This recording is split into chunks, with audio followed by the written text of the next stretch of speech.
You are now listening to For All Nerds Show, a podcast about geek and pop culture from the perspective of people of color.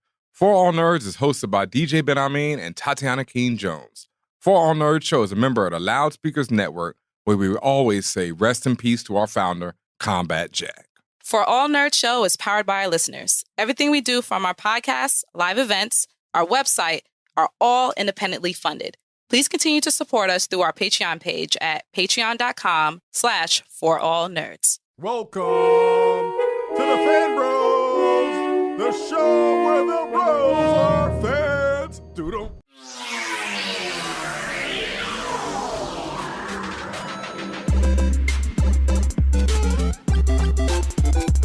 And what's up, y'all? Welcome to another episode of the For All Nerds Show. The voice of the urban geek, the podcast where we discuss geek and pop culture from the perspective of people of color.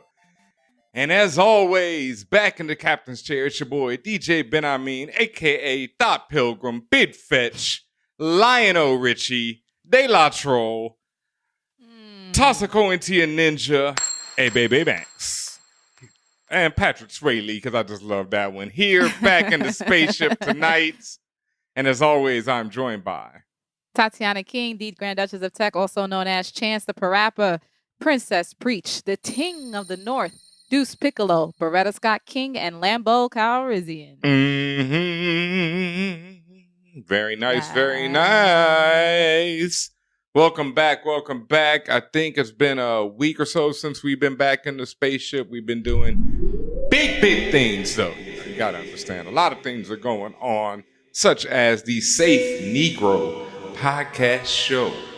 Yes, big ups to everyone who's been showing us love and support and feedback and all of the things in between. We appreciate you so much. We really enjoy the fact that everyone's enjoying us. Shout outs to ourselves as well as Portia P for holding down the Winthrop house over on the Safe Negro podcast. Also, shouts to everyone who's been buying the merch. We see you. We see the t-shirts are flying off the shelves. I'm very excited about that because that means we get to pay for what? Better equipment, more opportunities, more people to bring on the creative team. So the more you support us, whether it's listening or being part of our Patreon or buying our merch or whatever the case may be, the better we get. So once again, much appreciation. And let them know where they can do all that at.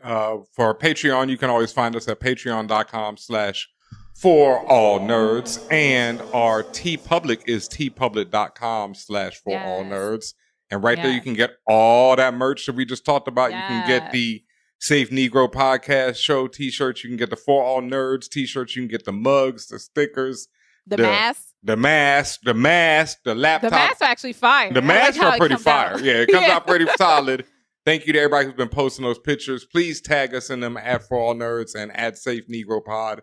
If you do cop any of this merch, make sure you tag us in the pics so we can see y'all beautiful faces out there stunting and shining in these, wares. And like we said before, patreon.com/forallnerds. Thank you for everyone over there. And, just thank y'all, man. We miss y'all. We happy to be back. Like we said, we've been over at the Winthrop house doing our thing.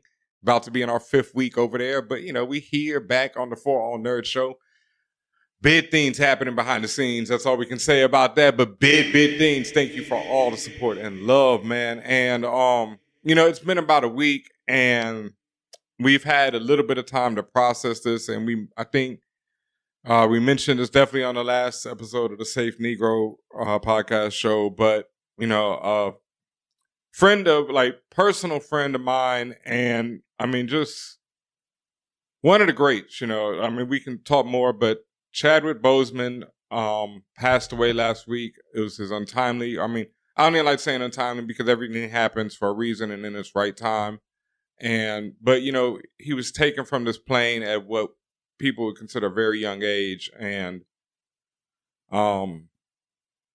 it's a lot, man. I talked a little about it on Twitter, but, I knew Chadwick, not like, not like even I know you, Tatiana, but we went to Howard at the same time. He was very close with a lot of friends of mine who I'm still very close with, such as Tanahasi and my people's Camilla, Oni, just on down the line. And every time we'd see him or I'd see him anywhere, like at the Black Panther press screening and at the both Endgame and Infinity War, he was just always like, yo, what up? What up? You know, HU, all that. We'd be talking and shit. And like I said, he was very close to a lot of friends of mine. And then after he passed, I was watching Black Panther again. And it's like, before he passed away, watching movies like that, I'd always be like, oh, look at Chadwick, you know? But then when I was watching Black Panther after he passed, I was like, oh, shit, like this dude really was T'Challa, just like Robert Downey was Tony Stark, you know? Like, and to inhabit that role, and like we always talked about Black Panther and stuff. And I always feel about giving people their love and their roses while they're here. And I feel like we did that. But that's one of my things, even now, man. I'm like, yo, did we really do enough? You know what I mean? To really recognize like what this man meant and what he meant to us as a people and everything. Yeah. I think you're always going to feel like you've never done enough for the people who've impacted you the most, for the people who have influenced you the most. You will probably forever feel indebted to them, and will probably feel like nothing will ever compare to what they've given you, because again, that person has helped your own life path. And the same can be said for Chadwick. And the fact of the matter is, he literally, not figuratively, no, but literally inspired and influenced generations. Generations of people who have gone to see Black Panther, generations of the diaspora who saw themselves in a superhero light, kids who their first time ever seeing a superhero that looked like them, whether you were talking about Black Panther or Nakia or the rest of everyone on the screen. Like, for him to lead with such love and lead with such understanding and care for the Black community, that is immeasurable.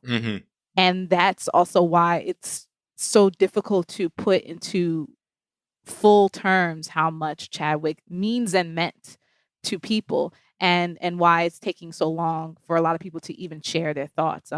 We were also like watching as different people would speak on Chadwick, and I know either today or just some point this week, depending when you listen, Lupita Nyong'o spoke up, and what she said was hit me very profoundly, because she expressed something that I was thinking, which was Chadwick didn't waste time. And you see that in the roles he took. Like, I remember people clowning, like, and even us, we would clown in like, oh, who gonna play? Like, every Black luminary is like, who's gonna play him? Chadwick Boseman, right? It's like there's nobody else to play him.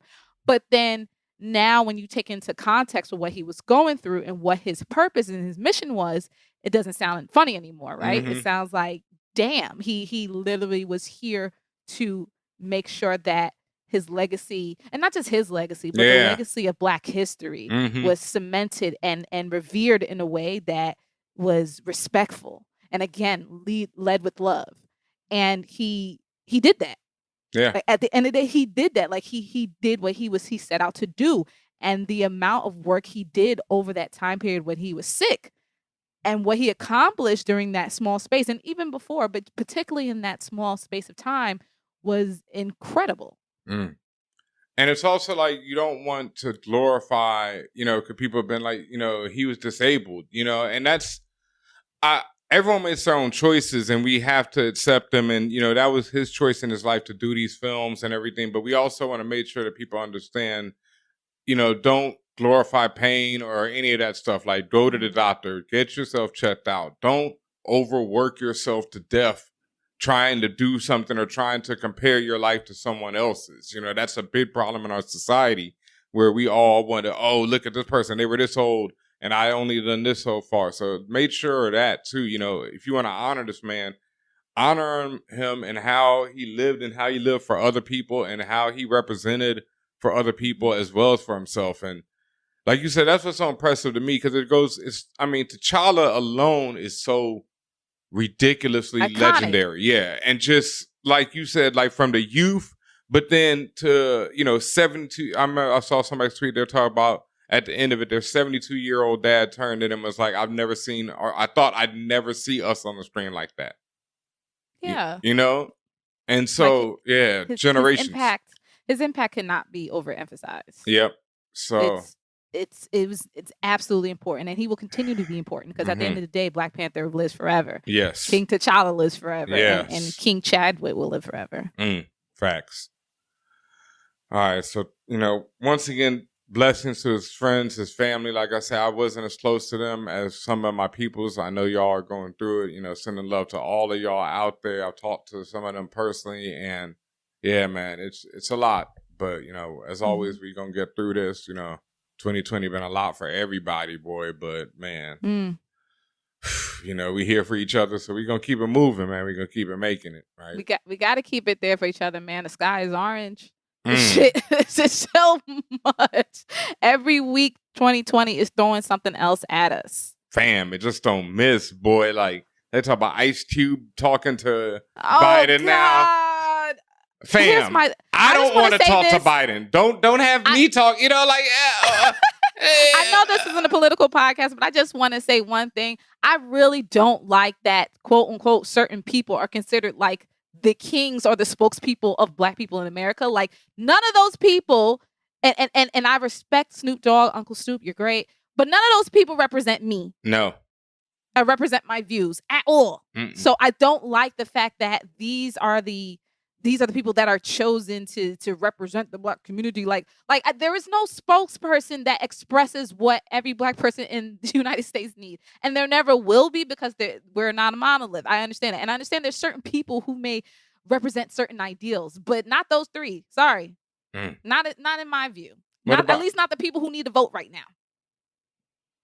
I mean, but who else do we got? But why? But, okay, I have a question for you. Who represents white people in America? Who's the spokespeople for white people? Who's the spokespeople for Asian people? Donald Trump. Particularly for East Asian people or Southeast Asian people. White people is Donald Trump. Oh, wow. Well, 53%. Does not have a good view on you. Not all of y'all, look, hey, and that, that's where we're at. Like, but that's my only point. It's just like, I just feel like with this group of Black people, it's like, oh, there's a certain person who represents y'all or who. Always. White people don't have a representation. I mean, but I understand, you want to be real. Example, people like D.L. Hughley, they do have a large following. They do have, like if you look at stuff like the Breakfast Club, they do have a large following. People who feel like those that they are represented by them. But I just feel like there's so many more people who don't feel that way, me included. And it's just like we get lost in the sauce. And then you get headlines like Ice Cube, who has been saying wild anti-Semitic things, is going to meet with Biden. Like, no, I'm good. Oh, you haven't seen his Twitter account. I've seen his Twitter account. His Twitter account went off the rails in the last couple of months. It did go off the rails in the last couple of months. Super off the rails. And this is not me misinterpreting it. This is like straight up. Yeah, I know. I've just always and that's a whole probably another episode that might be something. Yeah. But just to make it short, I've always had a problem with words, like anti-Semitic versus racist versus like homophobic or transphobic. I feel like anti-Semitic gets this special thing, It's like, but special thing in my way. People don't say anti-Black. There we go. People don't say. They do. Now they do. But now they do. See what I mean? Now we're getting hip to the game. See what I mean? But before, trust me, it wasn't ever like that. And it wasn't. No, absolutely. No, of course not. And it's never Blackophobic. You know what I mean? It's never African Americanophobic. It's never like, because those words mean things. And there's power in words. And they don't ever want to grant that. They can say they hate you, but they don't want to say they fear you. You know what I mean? Because that's powerful. You say Blackphobic? Wow. Game changer. All right. We'll delve into more into that on a whole other episode. But I want you to think about it. Y'all throw it home and think about that one for a second. It's a game changer. You know what I mean? Trust me. Like, just like you said, they never said anti-Black before, but they always said anti-Semitic. You know what I mean? It's like you have to remember what words are. Like, Well, yeah. I understand the words. I just what I'm concerned with, I'm not trying to go down the Apprentice Olympics. I'm just literally just talking No, about yeah, no, I'm not- why Cube ain't the one for this conversation, Facts. particularly. That's it. Now, But- there's more to it, like you said, but we're not a political podcast, so. I mean, but we talk our shit. You We know? talk about shit, but Yeah. I want to move on to the geek shit, too. Okay, true. And I also just want to say, though, to everybody, fucking vote. Register to vote right now. Like, if you're listening to this, I don't care who you're voting for. I don't care where you at in this United States. But, you know, especially if you're in the United States, obviously, register to vote and vote for somebody, especially in your local elections. It matters. Local election matters. And while you at it, throw something up on that, you know, presidential. What else you going to be doing? Like, you at, you know, people like, oh, you know, I'm like, nigga, what else you doing? You know, you just don't sit there and not feeling something? Come on, fam. Did it right. All right. But moving on, let's talk about some geek shit, which is also some political shit. See how this all works out here? It all does work out. Like, Yes. It does all relate. So the Dune trailer came out. Well. That's how you feel? No, I mean, So I'll just share really quick. heard it all before, you know. Well, just my overall takes. First of all, I don't really know much about Dune, or did not know really much about Dune Okay. until I did some Yep. reading. I don't know anything about the previous movies or miniseries and all that stuff that happened. I don't know anything about the books. But after reading, I'm saying I say this to say I love the disclosure. no context. Yeah, I love the disclosure. Because right I want to there. be clear. I think we need to always be honest, right? I have Facts. no huge context besides this is a sci-fi apocalyptic looking thing. Fine. Everyone's wearing Yeezy season 85. Fine. There we go. Yep. But after reading through a great deal of things this Mhm. morning and getting to know a little bit more about it, based off of that and based off of what I saw, the movie looks cool. It looks good from an aesthetics perspective. There we go. From a sci-fi approach, it looks interesting. The overall story of what they're trying to tell seems interesting. Isaac is a god and a zaddy. I'm here for all of that. Really happy to see Zendaya. And really, there's a huge ensemble cast in this movie. So I'm really, I mean, even Drax is in this shit. Drax version 2.0. Looking ill. Yeah. So from aesthetics, beautiful. Yes. From story standpoint, that's yet to be seen. When we Mhm. actually see the film, we can tell if it makes sense or not. I do want to give just an overview because I'm not the only one who really didn't know much about Dune. Yes. So, long story short, it's set in a distant future. It's It's an interstellar society which has various noble houses that control their own fiefdoms. And Dune tells the story of Paul Atreides, whose family accepts the stewardship of the planet Arrakis. The planet is horrible, sparsely populated, but is the only source of melange, also known as the spice. And this is the Spice is life. Spice is life. Spice is a drug that extends life and enhances mental abilities. And spice is necessary for space navigation because it requires like multidimensional awareness and foresight, and only this drug can give you to you. So, like we said, spice is only on this planet. This family that Paul is presumably part of, the head of, they're trying to basically manage this planet where there's this special drug. It can only be produced on this planet. And so this story explores like the interactions of politics, religions, ecology, technology, emotion, etc., and how the struggle for the control of Arrakis and its spice continue on. So from that plot perspective, sounds pretty interesting, right? I think. I also learned about Dune that it borrows heavily from Middle Eastern culture. Hannah Flint from last year, I believe it was last year, wrote a really great piece on sci-fi about why Arab and Islamic representation matters in the new Dune. And obviously this was before, all of the clips and stuff got put out there and who's in that. And then with that understanding, when the trailer came out, Lexi Alexander, friend of the show, had some choice words for it on her Twitter. She tweeted, yes, a film about Middle East culture, shot in the Middle East without a single Middle Eastern actor in sight. Can't wait. There's that. So, there's that. So with that understanding, Ben, what do you think? Hey, I echo the sentiments of Lexi Alexander, first of all. Like, I do know a little bit more about Dune, I guess, than you do. I've seen the original film. I've read part of the sequel book. I'd never read the actual thing, but I've known about Dune since I've seen the first movie. And so I've done a lot of, like reading online about the story, Wikipedia, all that. Because it's always been an interesting culture and everything to me. And then when I found out about how much it takes from Islamic culture, that was also like, oh, wow, of course it does, And even, Of course it does. yeah, I want to go back to even Mr. Juno Diaz, who was on one of our episodes early on. And his quote about Dune is, if it wasn't for the history of breeding human beings in the New World through slavery, Dune doesn't make sense. And that's part of it. And that's what Lexi is alluding to. It has a lot of references to people of color and specifically to Arabic people, and yet I mean, there's a whole race based on nomadic people, Middle Eastern nomadic people that's in Dune. Yeah.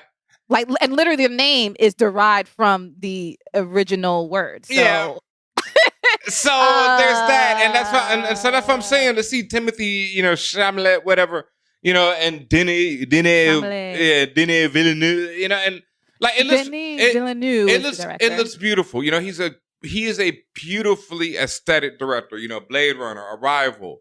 But I had a huge problem with Blade Runner. I found it misogynistic garbage, honestly, and I did not get the hype. Because I can't get past that. When you just have a villain just slitting a pregnant woman's belly open early on in the film just to show how evil he is. Bam. And that's a thing that comes from slavery.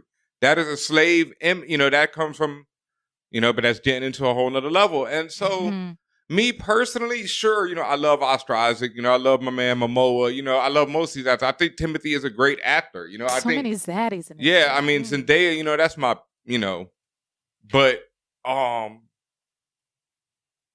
yeah, man, it's like whatever, honestly. Like, I think it's important, and the reason why we're saying all of this also is because it's important to interrogate what you're consuming. Yes. It's important, like all the art, like even if you think it's the best art in the world, like really interrogate like what's going to the direction of it, what's going to the creation of it, what's going into the production of it. Yeah, what's going into the reception of it? What does it mean when it's put out into the universe? Like we were just talking about Black Panther. And that's what I always go back to. It's like the effect of that is so magnificent. And so after that, I'm like, you can't just be out here just doing shit to do it. And doing something like Dune when it was already done to do it.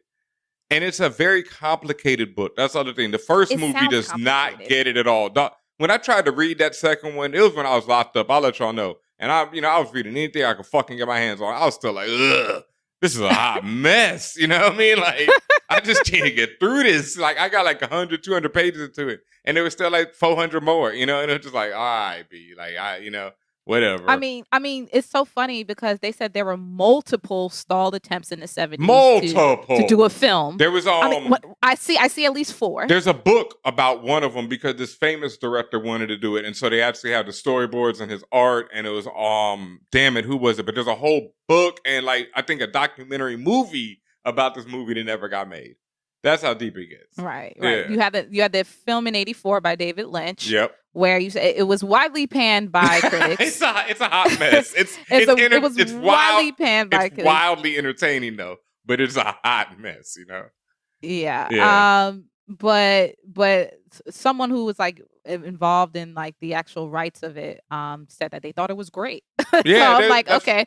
There's like there's iconic moments in that first film, and like even that fight scene that we see between Josh Brolin and Villeneuve. I mean, not Villeneuve. That's Chalamet in the trailer. Yeah, between Timothy and Brolin. Even that, the effects in the original movie they're not better, but they were iller how they do that force shield. Because the force shield in the original movie is like these blocky squares, and it's just it's back 80s effects, but I like it just looked more interesting. You know what I mean? It's just more different than this. This just looks like, okay, they got force shields. I've seen it. You know what I mean? Well, for the '84 movie, Frank Herbert, who is the author of Dune, he's the one who said he thought the '84 movie was great. There we go. Like he said, there was some creative liberties, but overall they understood my voice, and everyone else was like trash. And then again, there were several attempts made in. There was a 2000s miniseries. Yep. There were several attempts in mid 2000s to do it, and again, shit keeps falling apart. And then finally, you have this 2020 by Denis. We'll see what happens. I mean, like I say, my man visually is a monster. Well, I wonder who was cinematographer on it, because Bradford was on Arrival. Yeah. I mean, like, let me see with Dune. Who was the cinematographer for Dune? We need to find that out. Yep. Arrival was Bradford. Yes, sir. Bradford Young. Yeah. HU. Then he also did Sicario. Yep. Which was a huge one, but I don't know. We'll find that out. I'll probably say it later in the show, but I will watch the film because I'm interested in it. Like, I'm interested in this story now that I've learned more about it. I'm afraid to get into the book, but I probably will try. No.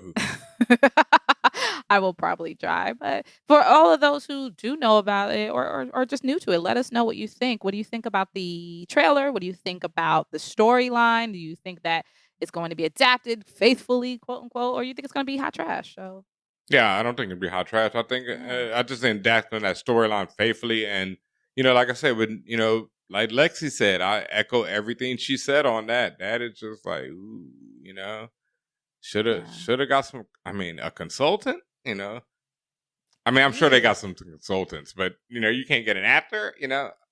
Like not one, but as far as Director, I know, not one. Cinematographer. I don't know. It's not looking too good for the. It's just like with Mulan. With Mulan, it just keeps looking worse for them. Every. Oh, you saw the IMDb. Like every time you turn around, it's like, ugh. And it's like that can't fly. That's what it is. Like, you have Black Panther, you can't turn around and do things like this now because people have not only seen the financial rewards of doing it the right way. You have Crazy Rich Asians as well. You've seen the financial rewards of doing it right. And you've seen the cultural rewards of doing it right. So you just can't turn around and do this mess. Like Dune, it's going to be tight. Especially by 2021, people's going to be fed up, dog. People's going to be like, Zendaya or not, bro, you should have done better. We had the episode, Oscar Isaac is an Arab. Sorry to let y'all know. In case you missed that. But in case you missed that, you better be ready for what's coming next, because after this quick break, boy, we have yet another one. Our friend Matt Ruff, the author, the originator of, hold on, wait, let me do this right. Slide on camera. Oh, he started sliding at the book on the camera. Oh, because you should be watching us right now on twitch.tv/ForAllNerds. Make sure you're watching us live right now, twitch.tv/ForAllNerds. But yes, you can see it right there, Matt Ruff. Now, I see NERD on your book. I see your background on your book. Make it up in front of your chest. But there we go. Yes, there we go. Yes. There we go. Lovecraft Country, written by Matt Ruff. As we all know, it is right now a hit HBO series. We have been covering it on our Lovecraft Country podcast, the Safe Negro Pod. And if you've been following For All Nerds, which you absolutely should, as well as Safe Negro Pod, you'll know that we're giving away 5 books. So when you hear this, immediately respond to how you can win the book, because I think you only have until Friday. A day. Yeah. So we are giving away copies. Again, as Benjamin said, we have an incredible interview with the Matt Ruff. We ask him everything, including how do you pronounce George's wife's name.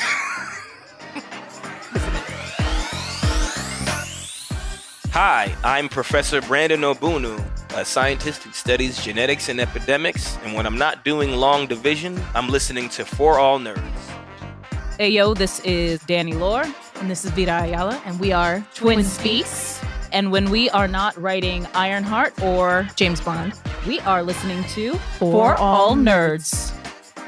Hi, my name's Genevieve King, and I play Jackie Veda on Netflix's Lock and Key. When I'm not cooking up new recipes in my kitchen, then I'm listening to For All Nerds.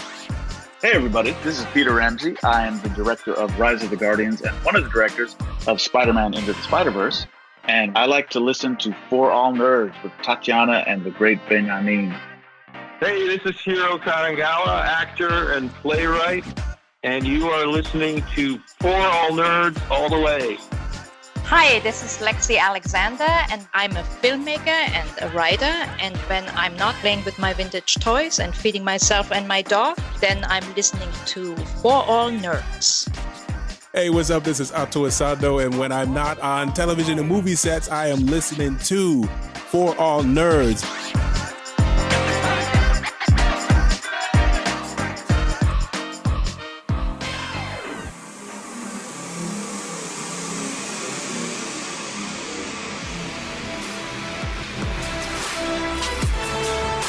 And what's up, y'all? And welcome back to this episode of the For All Nerds show. And as always, we are bringing you that heat, and especially today, serious heat coming up off that couch.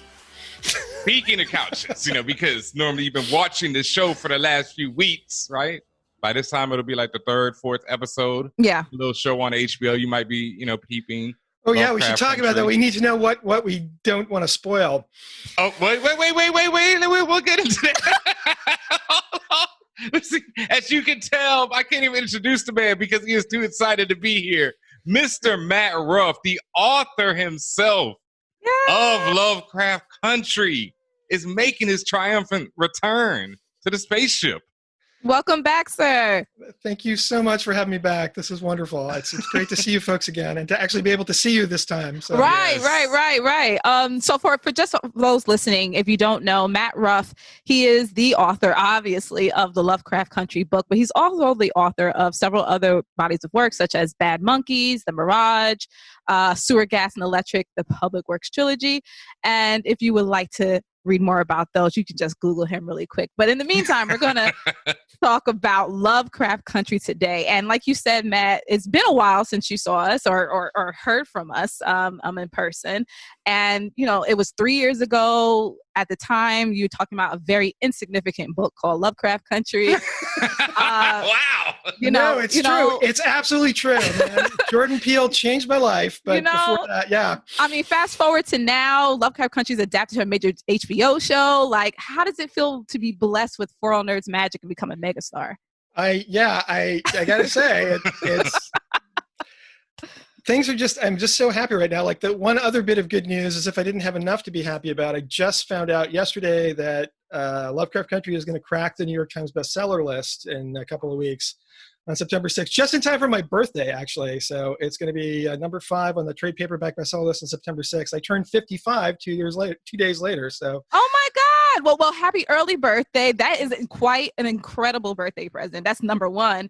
And like number 2, like how crazy is that? Like, we've been, and don't mind my little snark in the beginning, but we've really been raving about your book since, I don't want to say the dawn of time, but since the dawn of our relationship. Like, we've loved your book. Like, we love the nuances of it. You folks were early adopters for sure. So it's, again, and the only downside is I keep waiting for like something bad to happen to balance us out. Like, I'm going to leave my house and get mauled by a bear or something. And the law of balance of the universe, right? Yeah. So I'm just trying to be very nice to people, so just not to bring that on.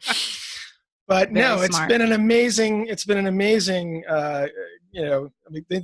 past few years have been amazing, but particularly since the show debuted, it's just been So, and I knew that, I knew with Misha Green helming this and all the other talent that HBO was throwing at this, that it was going to be good, but it's one thing to know that and quite another to actually see it for the first time and be like, oh my gosh, this is like the dream translation of the story. And it's been an amazing trip. So yeah, I'm having a grand time. Before we get too much into the detail of how this whole thing came together, when you saw that first episode, what was the first words out of your mouth? First of all, I want to know. I think the main thing was just, I knew about that opening because I had read a version of the pilot script, and then, but I think it was by the time the bus broke down, I was like, okay, this really works. And what I love about it is that it's like the pieces are all there. It's like the spirit of the book is very well captured, but the translation into the visual medium is just fascinating to me. Like even the fact that in the book he's driving home from Florida alone, which I can do because in a book you can go inside his head. And yes. And just like, it's like, okay, they're on the bus because he needs to be able to talk to somebody. And then you've also got that great tracking shot where you see this section of the bus reserved for members of the colored race. It's like right away without any voiceover explanation. You get exactly what's happening. And then the thing where, if I had been writing the screenplay, I probably would have made a point of having the guy say, no, you can't get on this truck and ride back to town with the white passengers with the buses stranded. And the fact that they chose, nope, they just cut to them walking back to town by themselves. And it's like, yeah, you don't need to explain that. Trust the audience to follow. And from then on, I was hooked. And it's like the rest of the episode, it was just like, all the stuff I had was there. A lot of the dialogue is preserved. It's like, but it comes in a different order and its own pacing. And it was a ball. It was just amazingly how it all worked. Yeah. Mm-hmm. So it was really neat to see. So was your overall fascination because this was kind of a new process to you? Like this is the first time your works have been adapted to a visual medium. It is. And I mean, one thing I've seen enough other adaptations to know how lucky I am that it worked this well, because I've seen, but I mean, this goes back to like the first conversation I ever had on the phone with Jordan Peele and Misha Green, where I've had other phone calls with people from Hollywood where you wonder if they read the same book because they're talking about, it's like, what? You want to do what? And sometimes it's just like, oh yeah, we hear that Lovecraft is in the title. We kind of want to look into something that has something to do with Lovecraft. And, then I get on the phone with Misha and Jordan. It's like, oh yeah, I found my people who know what I'm trying to do here and are excited for the same reason. And so, yeah, there is that. It's not just the fortune of seeing it turned into, a visual medium, but that it's been done about as well as you could hope to see, that was what was really astonishing. So, That's wonderful to hear you say. I mean, even without you going to the detail, like I hear so much joy and high spirits from you. Yeah. I mean, and that's usually, and you kind of touched upon it, that's kind of a departure from what you see a majority of the time. Lots of times you see original authors are just like, leave me out of it. I don't want anything to do with it. Or like you said, they're like, oh, this is terrible adaptation, or you're trying to kind of keep quiet. For you to be able to be, outwardly like, oh, I love that. This is great. And as you say, be able to work with people who are in the same lane as you. That's pretty kind of a blessed situation. Well, no, it's nice to be able to tell the truth about what you think because it's just a fun thing. But also too, the other thing that's cool for me is like my version of the story, it's there, it's right behind me, it's always going to exist. And so the other thing I really was great was to be able to hand it off to Misha Green and say, here are my thoughts, take this, keep what you want and get rid of the rest and do something cool with this and run with it. And I trust you. And that again was a really good decision on my part, at least from the parts I've seen so far, it's like, yeah. Gal did an amazing job, and I'm just so happy, to say the least. And that's also a really healthy attitude for you to have, to be able to say, this is my version. And I tell writers that a lot, when they're like, oh, I don't want to hand it off to somebody, even a script. They'll write a script and they're like, I'm so protective of the script because I want to see it done this way. And I'm like, your script is still your script. You always have to remember that. Just like your novel is still your novel. It's like that story is told and your novel is great for being a great novel. And it's even, like Tatiana said, it's so lucky that to end up in the hands of Misha and Jordan because they obviously know what they're doing and they come with that same mindset. But like something we talked about this the first time you were on the show. To me, I feel like you're like the Bobby Caldwell of novelists. Because I don't know if you know who Bobby Caldwell. I don't know that name, no. Oh, sorry. Okay. Well, Bobby Caldwell his music. You know his music. Okay. He sings, now it's skipping me. Well, he sings The Light, the song that Common sampled, and What You Won't Do for Love. What You Won't Do for Love is his biggest hit. But he's also a Caucasian man. And when a lot of Black people find this out, they're stunned because we grew up listening to his music and not knowing it. And it's the same thing with this book. Like, even the first time when I read it, I was like, wait a minute, what? How? Because I didn't understand how you could capture some of the feelings I've had, in my life in interacting with the police and interacting with racism. So now that the book is out, the show is out, everything's popping, are you looking forward to your Thanksgiving dinner? Are there certain family and friends that you've had interesting conversations with? I mean, a lot of my family is like, I'm 55. A lot of my family is dead now. But the relatives who are still here. It's just the way you said it. It's like, oh, they're dead now. So you're very Chico, Chico Leo of you. No, it's like I wish my folks were still with me, because I would love to get their reaction to this. I'm sure they'd be very proud, and they were very supportive of my work all along. So yeah, the relatives who are still with me, though, I'm very close to, and I don't foresee any difficult conversations. I mean, so yeah, there's nobody left alive who I would be worried about talking about this with. And anyone who knows you're about that life already. Yeah. Right. It's like there no worries there.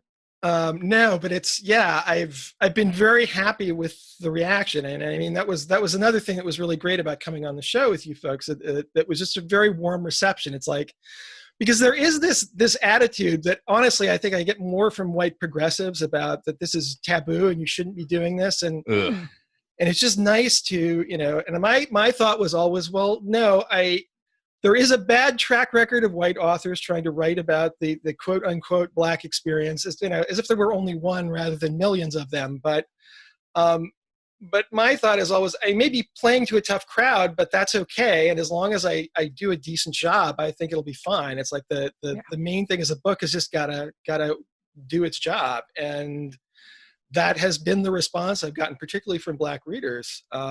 Again, the only folks who still occasionally will say, oh, I don't know about this, it tends to be a certain type of white progressive liberal who are just sort of uncomfortable with the idea of people getting out of their lane, I guess. And I don't know, to me, it's just always been, I would be so bored if I could only write about people who are like me. And as I described when I was first here, I mean, again, I have this weird background where my dad was from the Midwest, but my mother was a missionary's daughter, was born in Brazil, grew up in Argentina.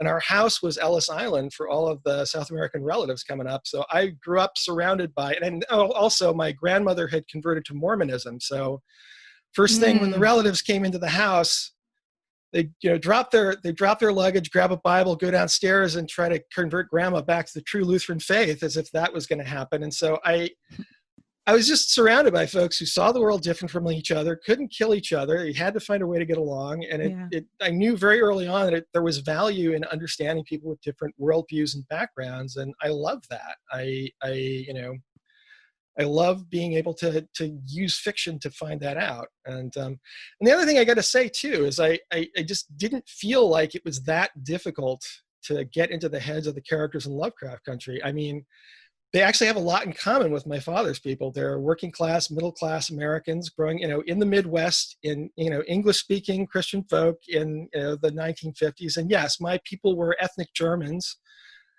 That there are obviously huge differences there, but it's not like I'm reaching across this vast gulf. It's just, these are human beings just like, my family. And it's just, they're dealing with a very different set of rules and they're living kind of in a different country, even though it occupies the same space. And how is that going to infect them, and how is that going to change things? And it's not that complicated. I would have a much harder time, for example, I think, trying to get inside the head of my own maternal grandmother, who was born in Russia in 1899, and then emigrated to Brazil with her family when she was still very young, and married this American missionary and spent most of her life down there. So she's light years further away from me in terms of understanding her thoughts than, say, Atticus or Leticia or Hippolyta. So it's like the human experience isn't discrete boxes. It's more like a spectrum, and you can actually be a lot farther away from people who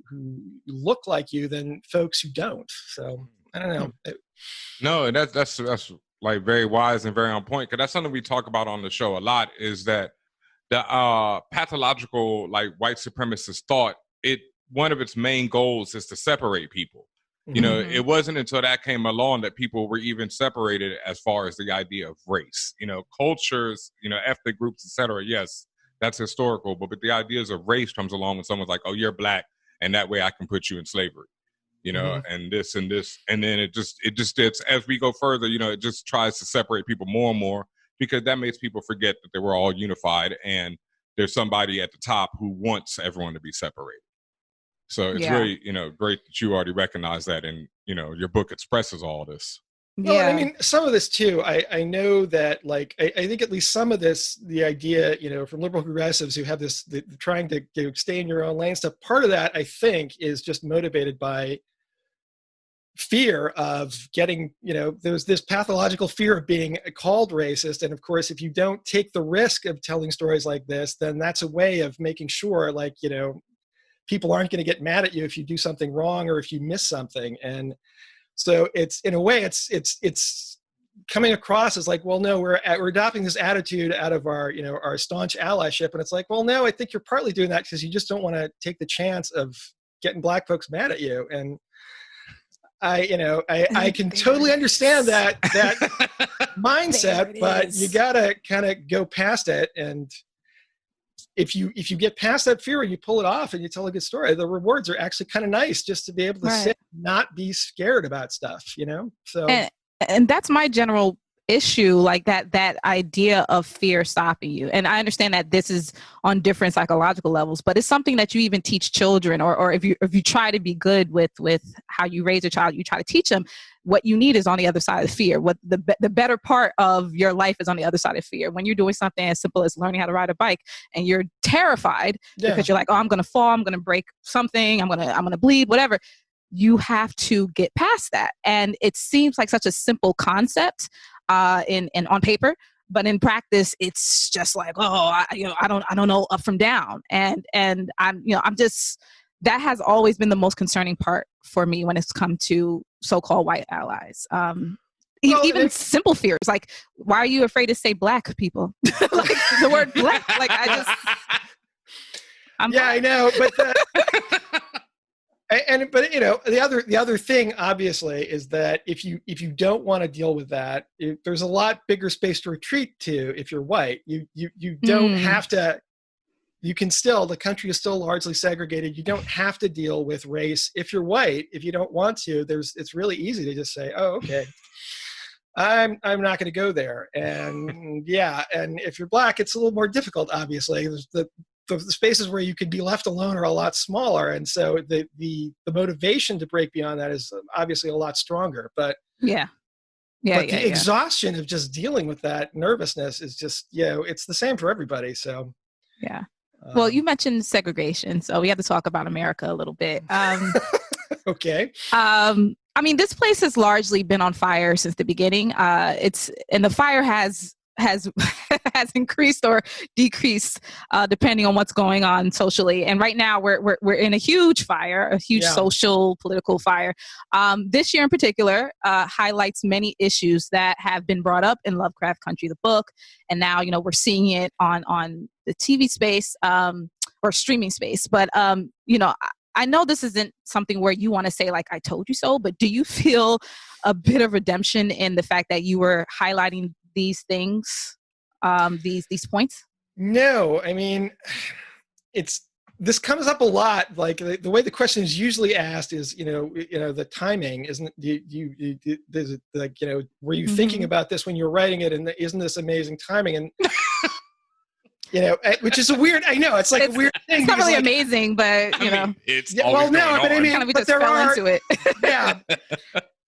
But my reaction to that is always like, it's like this year is like the perfect storm in some ways because, because of who's in the White House right now and because of, and then we're all trapped indoors by the pandemic. And, but really any year I can think of when Lovecraft Country could have come out, there would be something. I mean, you have I'm old enough to remember the Rodney King beating. That was like 92. And there's always something going on. Unfortunately, there's always somebody getting shot, and it's not like the police stop being brutal or only brutal in certain years. It's just, is the media paying attention? Is there focus on it? Is it something particularly egregious or what? And so no, if anything, I'm kind of heartbroken that it's still as topical as it is. I don't feel, and I never felt like I needed to be vindicated because if anything, I felt kind of stupid.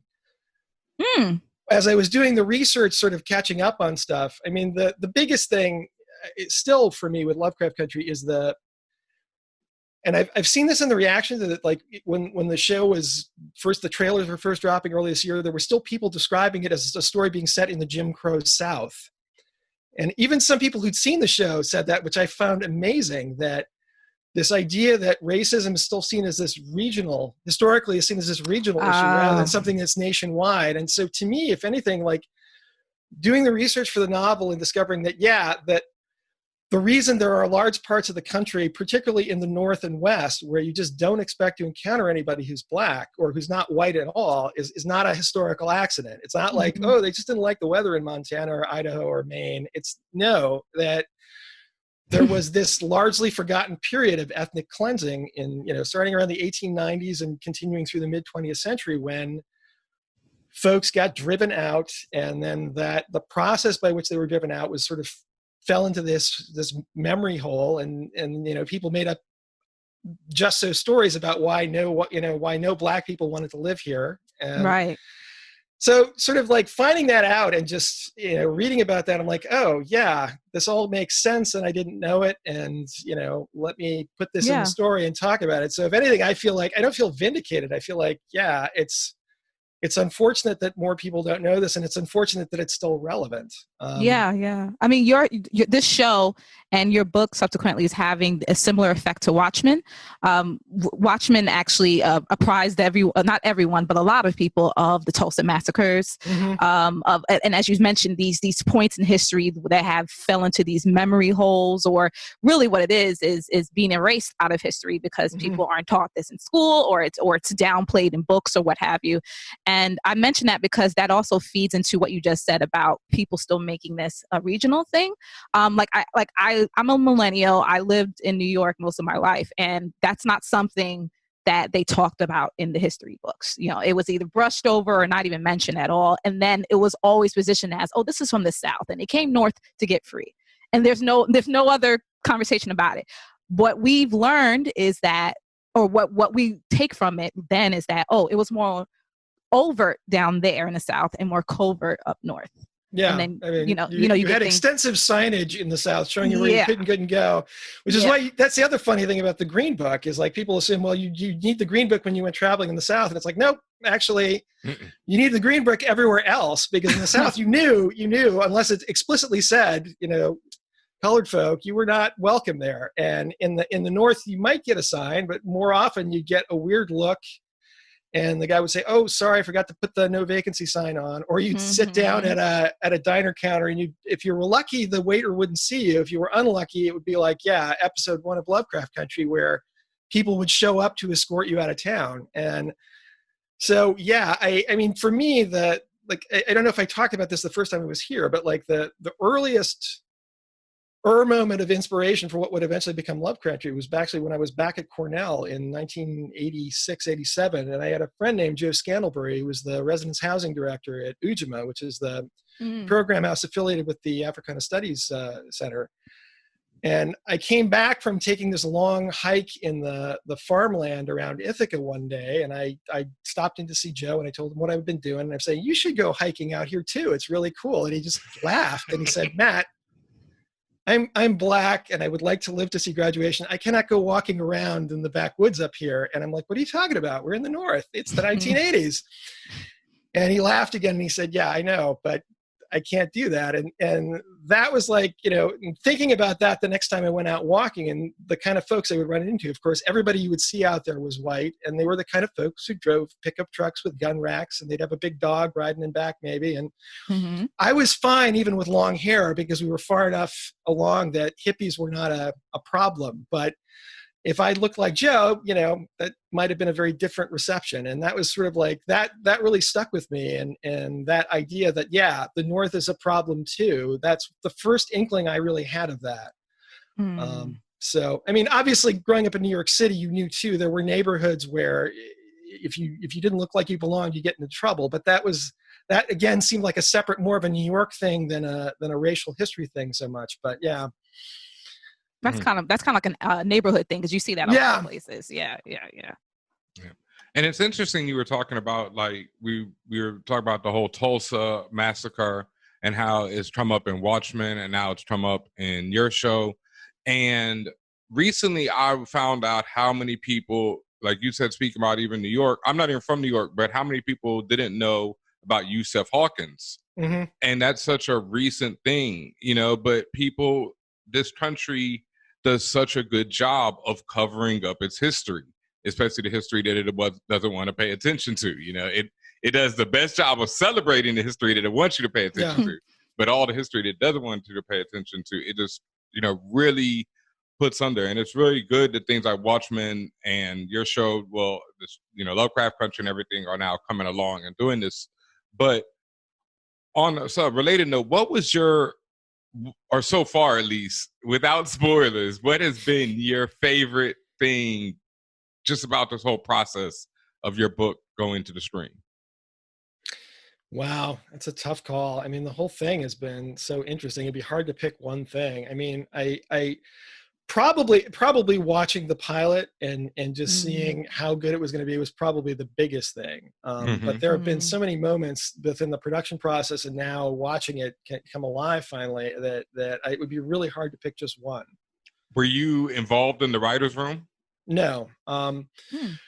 If I'd wanted to do that, I would have had to move to LA and I, you know, the idea of sort of like, and the other thing is, you know, again, it's like I told my version already. I didn't really, and I just didn't see the idea of me sort of like looking over Misha's shoulder while she's doing, because I don't even, you know, I don't know the visual language that you would need to do a proper job of translating it. So it's like, I'd be out of my depth, and I think she had her own ideas of what she wanted to do, and I really didn't want to interfere with that because I wanted to see what she was going to do with it too. So what a wild concept, staying in your lane. Wow.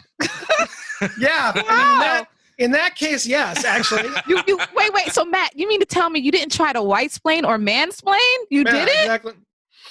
No, it's like we had this conversation at the beginning. I gave her my research, and then I had a bunch of notes about what I had been thinking when I did stuff, and like, why did I do this? Why did I do that? And I basically sent it to her with this big note saying, you know, take what you want from this, ignore the rest, because I know you're going to do your own thing, but I just want you to have an idea of why I did what I did. Yes. And that basically, you know, that was the right approach. And so, yeah, that was basically the beginning and the end of my direct involvement in the creative process. And then I got to visit the set a couple of times.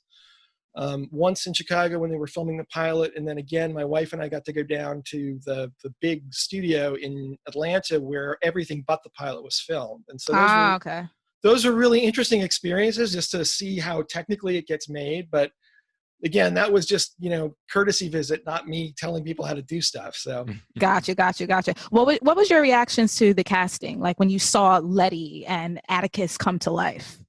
Oh, you know, it's interesting because I didn't know some of the actors, but it's at first it's odd because you don't know. Like I've always got this sort of vague notion of what the characters look like that doesn't really map to any specific person. So it wasn't until like I knew Journey Smollett-Bell's work, of course, and of course Courtney B. Vance. And then when I found out Michael K. Williams got picked for Montrose, it's like he was like the dream guy, the dream choice that you, like when you're joking to yourself, like, yeah, well, who would you get to play Montrose? Well, if I could have anybody, if I had a wish, of course, Michael K. Williams, but that's never going to happen. And then it turns out, oh, wait a minute. So your fan casting came true. Wow.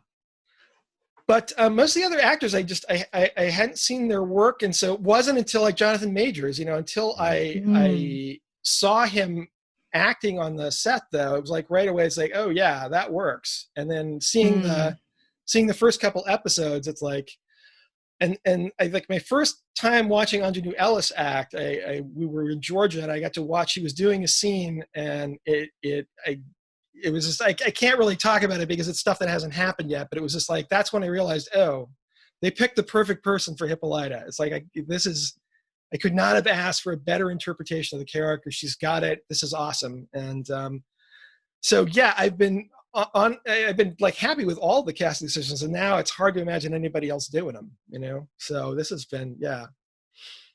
Wow. And this is kind of related, kind of not, but you brought up this big debate that happened after the very first episode, and it was already resolved, but the whole pronunciation of her name. So we know from the show it's pronounced Hippolyta, but Greek mythology has it Hippolyta, then you said hippo. It's like 3 or 4 different pronunciations. Is there a right way? Hippolyta is how I always pronounce it, but I'm really I'm a bad judge because I tend to mispronounce words from other languages anyway. So I would not be surprised. Like, I know the guy who did the audiobook was a Shakespearean actor, so I assume he may have said Hippolyta or something more like Shakespeare. And actually, I remember being, when I was on set, when they were doing the scene I was mentioning before, that there was, I think somebody else on there was asked, are we pronouncing it Hippolyta or Hippolyta? So I think they may have had an internal debate as well as to how to do it. But Hippolyta is what they settled on, which is kind of good because that's what I'm used to. But, yeah. Okay, quite literally, first episode of our podcast, the Safe New Growth podcast show, that was the first argument that went down. So with the listeners, so I just wanted to hear from one of the sources what the pronunciation was. They did not actually ask me, but it just sort of happened that they landed on the same pronunciation I had. So that's great. Got it. Thank you. I just love it, man, that you were like, here, Misha, take this, here's my notes, here's everything I did with it. Now go do your thing, because I've seen and been involved in productions where that wasn't the case. It doesn't happen. Yeah. And it's just, it's interesting because we know that that's your creation and everything. But like you said, just to have that knowledge and that wherewithal to be like, okay, I don't have the knowledge of screenwriting, the visual language, etc., to make this work. And y'all just go ahead and do it. That, I mean, towards that point, was this just a logic call where you were like, I don't know this, so you take it? Or because for some people, it's very hard for them to let go. How would you let go as a creator? No, I mean, that's my general attitude is that, if you're going to option the story and do it yourself, I've just sort of got to trust you and let you do what you're going to do anyway. So in this case, it was probably easier to stay true to that idea because I really did trust Misha to do it. But even if it were a case where I got the sense that they were going to do something I didn't like, it's like there's, you got to pick your battles, and they're unless I think they're doing something really terrible, and even then I would try to find the most diplomatic way possible to say, I think this is a mistake. Like,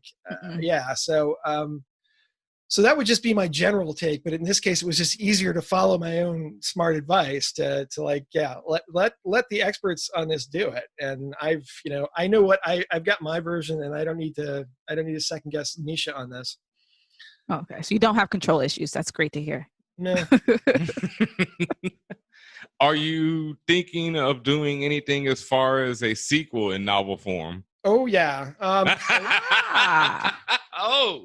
I've been sort of equivocating on this forever, and I probably said the same thing to you the last time I was here, but I've gotten to the point where I've kind of got to either do it or give it up. And I'm really not generally a sequel guy. I just generally feel like that if a book is done right, it's basically got to use up whatever potential was in the idea that made you want to write it in the first place. So you've really got to find something new to say, but these characters have just stuck with me. And the big hesitation is I've written about 30,000 words of a sequel, and I know where I think it's really good, and I know where I want to take it. The problem is it's not what I've got in mind. If I really dive back into this, it's not just one more book. It's at least 2 and maybe 3. And I'm slow. I write very slowly. Not slower than George R. R. Martin. You're fine. Well, that's the obvious comparison. And it's like, again, I'm going to be 55, and I have other books I want to write too, while I've still got all my cookies. And so it's like, if I'm going to do this, I've got to commit to it, because this is basically the last point in history when it would make sense for me to even try that. But I've got to, at some point in the next 6 months, I will probably go to my publisher and talk to them about this and say, is this something you'd be willing to back me in or not? And we'll see. And again, it's like, if it were just one more book, that would be an easy choice. It's just that I have this idea, if I get back into it, I'm going to want to go further. And that's a big commitment on their part and on my part. But the fact that I'm still talking about it, at this point in time, means there's a part of me that really wants to go for it. So you should do it. Yeah. Yeah. We'll gotta see. do it. I'm thinking between the HBO show and the New York Times bestseller list return, that publishers might, they. And the other thing that kind of fascinates me about this, beyond the thing itself, is that obviously it will diverge from the HBO series. Like, I hope we don't know that there will be more than one season yet. The HBO has not said definitively whether there'll be a season 2 or not. But it's very likely that where Misha will decide to take it is different from where I would want to go. I mean, there've already been some changes in the characters, so Absolutely. But I actually kind of think that's cool that just as in a way writing the novel was my proof of concept that this story made sense, because I had initially tried to pitch it as a TV show back in 2007, and I wrote the book when I couldn't get that to happen. So there's this kind of cool idea in my head. Like normally you don't do that. You don't have two divergent versions of a story in advance. Like maybe if the series already exists and then they interpret the TV show differently, but the idea of like, no, we're both starting at roughly the same place, and then I'm going to go one way and you're going to go the other way. And I would love to prove that there's enough potential in these characters and in this idea that you can actually do multiple interpretations of it. And I mean, comic books have kind of already done this, where they do multiple retakes of characters and stuff, but in prose fiction, it's less common, particularly this scenario. But so that's the other thing that's kind of excited me about this. It'd be kind of cool to see if I could make that work, and if audiences would be willing to follow along and maybe be confused, like, well, there's this is the the Atticus Turner version of the story, and then there's the Atticus Freeman TV series version of the story. So I mean, we could have a whole Lovecraft universe if you really wanted to. A multiverse, yeah. So, I mean, I think people are going to be for it. Everyone's been especially from the first episode. I think everyone's minds have opened quite considerably. Although it's been hilarious watching people on Twitter, like some of the ones are still figuring out that there was a book to begin with. They're like, oh, you mean it's not based on Lovecraft just because his name's in the title? And what do you think about the social media reaction? It's been fun to follow, and I'm smart enough not to get involved in it. When people are, I mean, most people are very happy, but you do get, you get the Lovecraft purists who are like, well, why is it called that if it's not literally about H.P. Lovecraft's creations, if it's not literally in the mythos, and then, there's some other folks who've got other issues, but it's just it's been really hilarious. And then folks who haven't, you could Google this stuff, but instead they're just going to sort of make up in their mind what it must be about. So and then also just the people who are obviously the people who are having their minds blown and are loving it. That's the best part, is the black nerds who are like, finally, I got what I've been hoping for all these years. This is exactly right. And then the funny reactions, the people who are like, I want to watch this, but I got to watch it during the daytime because I'm scared. Yeah. Which is also, I love that too. So. We've gotten a ton of that. It's been a fun thing to just follow along and not get into arguments with people, because I don't need to do that. Oh, so you're not going to be like live tweeting or anything? You're trying to follow I might live tweet stuff, but I'm not gonna go after somebody if they say something. Could you imagine? It's like Matt Ruff flamed you on Twitter because you had a horrible reaction. That's the nice thing about this happening at this point in my life. I've seen enough other people do stupid stuff, and if this were happening when I was 20, God help me. Ooh. But now I'm like, no, I don't need to send that tweet, because the moment of satisfaction will not be worth the years of regret that would follow. So yeah. I want to see your Twitter drafts now. I know there's some hot takes in there. No, I keep them in here, because if I even type them, I'm worried I will send one by accident. But yeah, it's just smart move. No, it took long enough, but yes, I've lived long enough to be a little more conservative about what when it goes from here to out here. So you keep it in the novels. So yeah, very smart. You know what I mean? Like, because you say everything that needs to be said right there, and like if they need to argue with you, you can be like, go read. That's the other thing, is that the book is the thing that's going to last. What I have to say is, not really relevant. It can just all it can do is make my life difficult for a little while, and I don't, Yeah. Does this experience with Lovecraft and the fact that you're going to be working on your sequels, does this make you want any other pieces of any other novels to be adapted to the visual medium? Oh yeah. I mean, the one I'm still got my fingers crossed for, and it's still really unlikely, is probably The Mirage, the book I wrote right before Lovecraft Country. And that is my, it's a 9/11 novel set in an alternate universe where basically the Middle East and the U.S. trade places. So it's Christian fundamentalists from Texas flying planes into towers in downtown Baghdad. Jeez, Matt. I remember Matt talking about this last time, and I think he had the same reaction. But you like, yeah.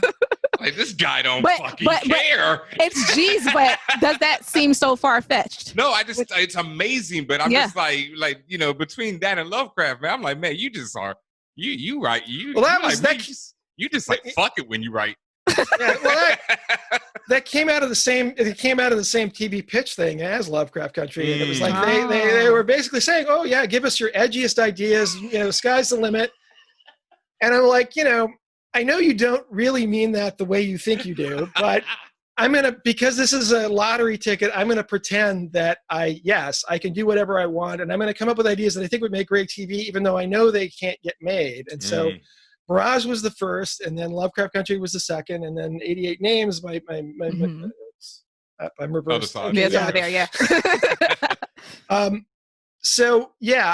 Mirage is the one I would still most love to see because I think it would be. I really love the novel, but it's a little less radioactive now than when I was pitching this while the Iraq War was still going on. Well, and the thing about it is, it doesn't just switch the geopolitical situation. The more important part, because people compare it to, Philip K. Dick's The Man in the High Castle, but the difference is that Dick changed the way World War II ends, but the Americans are still the important people that you talk about it in the Mirage. It's like, no, it's not just the geopolitical situation; it's who matters. It's like the good guys and the bad guys are Arab Muslims living in the United Arab States, and the Americans are like they're sort of like the cannon fodder, the third worlders who you kind of feel bad about, but they're not really what the story is about. And so that's the part I would love to see brought to life, where you've got these ordinary cops in Baghdad, and then Saddam Hussein is a gangster, and Osama bin Laden is a war hero who's secretly plotting against the Republic, and Al Qaeda is a covert anti-terror organization that's actually helping him plot against the Republic. So the bad guys are Arab Muslims, but the good guys are also Arab Muslims, and the Americans are just sort of like cannon fodder and people you kind of feel bad about. But so that would be a really fun story, or a really interesting story to see made. But it's still probably a little too out there. I've already pressed download on my Kindle, so okay. I'm like, I already got it. So we just pitched some stuff recently that was, I'm like, wow, we thought the stuff was out there. I was out there. This man over here, just like this man jumping out the window. We dropped this bomb on you. Y'all deal with it. No, but that goes back to what we said at the beginning of our chat about that idea of fear and moving beyond fear. Like you said, it's a wild idea, but if you allowed your fear to hold you back, It was a wonderful moment when I first wrote the treatment of that, and I showed it to my wife, and then she comes into the room and she's like, "Are you crazy?" Yeah. And I said, "I know, but it'll be great. Yeah. This would be so cool." Yeah. So. And God bless HarperCollins. They let me write it. It's funny. It's one of the books I am proudest of. It was my least commercially successful, and they still stuck with me and let me do Lovecraft Country. And so I'm sure they're very happy with that decision now. But so I cannot say enough good things about my publisher for backing me all these years. So and then my more okay. There it is. There you go. I do hope 88 Names gets a home too, and that one's a little more palatable. That just came out in March, and it kind of got squashed by the pandemic in terms of there was no real book tour, and then and now it's been kind of eclipsed by Lovecraft Country. But I'm really happy with that one too, and that is it's about a guy named John Chu who is a what's called a Sherpa. He's basically a paid guide to online role-playing games, and it's set mostly in VR. And he gets a new client who he comes to suspect may be the North Korean dictator, Kim Jong-un. And so this is all set in VR where everybody has total control over how they look and sound. So adding that to all the people he's dealing with, including, not just the Kim Jong-un guy, but his coworkers and even his ex-girlfriend are people he's never met face to face. So it's this real guessing game of, who am I really dealing with? What do they really like? What do they really want? Like, if somebody tells you their name, you can look them up on social media, but social media lies too. So it's sort All the of time. yeah. So that's a little more light than Lovecraft Country and The Mirage, but it's a lot of fun, and I had a lot of fun playing with identity and you know, it's also a way to sort of pay off my years of wasted time playing video games. So I use my expertise. Never wasted time. Never a My waste. nerd expertise, yeah. Matt, do us a favor and protect your mind, please. Keep yourself playing games, staying sharp. We need these ideas. We need these stories. We need Thank all you. of this. Seriously, like, I'm because gonna you stick see, like, around we're sitting there like laughing, like doing the evil genius laugh, because like this is right up our alley, and this is right up the alley of a lot of people. And the fact that you want to go there, like, that matters. Well, you know, I really believe, you know, like the best drama is like in the part of the forest where you're a little nervous about going. And so generally, my wife pointed out years ago that when I want to praise a book, the way I tend to do it is by talking all the ways it could have been screwed up and gone horribly wrong, but didn't. And, you know, it's like whenever I'm writing, when I write a blurb for somebody, like the first blurb I ever wrote, it was for this book called Louse. It was about this guy who's basically Howard Hughes's, like this guy taking care of Howard Hughes during his declining years. And my initial take on the blurb was like, from the description, you would really expect this book to suck, but in fact, it's amazing. And the author of the book, to his credit, loved that blurb. His editor is like, "Can you give us a different version of this?" Yeah. And so, yeah, I gave him a more relaxed version of it. But that's really, yeah. If I'm thinking about a book idea and I start to think to myself, you know, if I screw this up, it's going to be horribly embarrassing. But the flip side of that is, you know, if I don't get lazy and if I make sure to do it right, it'll probably be really cool. And that's generally proved true. So I like ideas that make me nervous, and the books that I tend to love the most are the ones I was most concerned about going in. But, you know, part of it is I have a good sense of when stuff is working, and if I'm not sure, I can always talk to my wife. You know, she's a good first reader, and I owe a debt to my mom when I was a kid, because she was very supportive, but she was also not afraid to argue when she didn't like stuff that I did. And so I kind of, after you've argued with your own mother about, you know, the profanity and the blasphemy in your work, it's like internet commentators just aren't that scary, and it's easier to sort of hold your breath and go, okay, I'm going to just jump and see where this goes. I love it. Yeah. All right. Well, Matt, you have survived the interview segment, but as you know, we have our BRAP segment, our rapid fire questions. Sure. And you've done them before, but, you know, we've got a few change ups. Okay. Some specialties right here. So let's start off with a familiar one, maybe. Luke Cage or Black Panther? Black Panther. I wish it were otherwise, but I was not as happy with the. Are we talking about the character or the Netflix series? The character, but from any version of that character. I'd probably still go with Black Panther, but I really wanted that Netflix Luke Cage to be better than it was, because it just seems like such a cool character to do stuff with, and I would have gone different places with that one. But anyway. Heard. All right. Lex Luthor or Dr. Doom? Luthor. Again, probably because I've just never seen a good Dr. Doom, but yeah. Yeah. When you think about it, like visually, like cartoons, not even like they played him to the left in the cartoon. So yeah, they haven't. Yeah. All right. Yeah. Okay. Then. The Falcon or War Machine? Yeah, probably the Falcon. Falcon. Okay. You're a gamer. RPGs or platformers? RPGs. Yeah. What's your favorite RPG?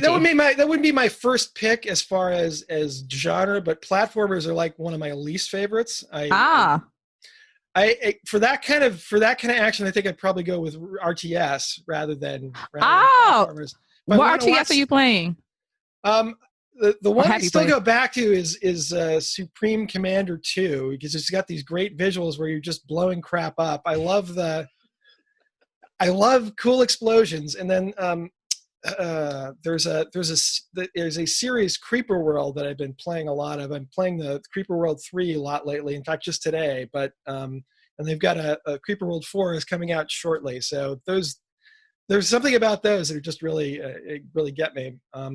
RPGs, I mean, I probably the one I'm still like, World of Warcraft still has a very, deep place in my heart. But although I found it was funny, ironically, after finishing 88 Names and going back, I realized that the learning curve to get back into it when you've stopped playing for a year, it's like just to configure my heads-up display, I'm just like, oh God. It's a hassle. Yeah, I don't think I want to do this anymore. So it's kind of funny that I felt like I may have outgrown that particular one. But anyway. That's all right. Good answers, though. All right, let's see. This should probably come up. Superman or Batman? Batman. I think I like the idea of Superman in some ways better, but Batman just gets into more interesting stuff. There's the Superman problem is that when you're invulnerable, there's just not as much tension there for me. Gotcha, definitely. This is in the vein of horror. Michael Myers, Freddy, or Jason? Michael Myers. Always the thing about the Michael Myers that I liked the best was just that thing where he didn't have to run. That you're right. He's across the street. Jamie Lee Curtis is already on the porch hammering for somebody to come let her in, and he's just walking, and it's like, it doesn't matter. It's like, that's the scariest thing in the world. Whereas Freddy Krueger, he's like, the first Nightmare on Elm Street, that concept of your dreams killing you, that was cool, but the character was just so corny in some ways. And then with Jason, again, they just really went overboard with the unkillability of him what I really liked was that original Michael Myers, where he's just terrifying because there's no motive. There's nothing there. It's just this thing that's coming for you, and it doesn't have to run because it's going to reach you. And that's the scariest thing in the world to me. Whereas, Freddy's just too wisecracky, and Jason is just like, you could tell after the second movie, they were just like, okay, what riff on this can we do? Right. Like we've hit a wall with this one. Not that I didn't watch them all. Oh, that's what's funny. Tony Goldwyn, his big screen premiere was actually his first role, I think, on screen was Jason 5, was Freddy which I only mentioned because he has that role in the second episode of Lovecraft Country. So it was just funny realizing, oh yeah, I knew him when. Wow, small world. Yep.